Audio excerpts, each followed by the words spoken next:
So guys हामी चाहिँ यस्तो बाटो जिन्दगीमा दोस्रोचोटि यस्तो बाटो हिँडेको छौँ। त्यही नि छोरीको कारणले गर्दाखेरि ओ बोके ठिक छ ठिक छ भन्छ ट्विटी हिँड्छ आफ्नो हाले त्यस्तो भइसक्यो।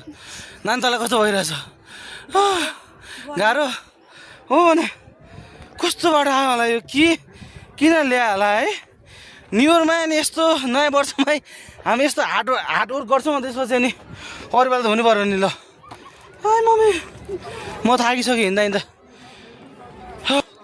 बाटो त्यस्तो होइन ठिकै छ तर कच्ची बाटो मान्छेले यसरी डुलिरहेछन्। अनि त्यही हामी चाहिँ अब ल हुन्छ नि त भन्ने हिसाबले अरे मेरो अर्को छोरी कान्छी छोरी चाहिँ उहाँ पुगिसक्यो।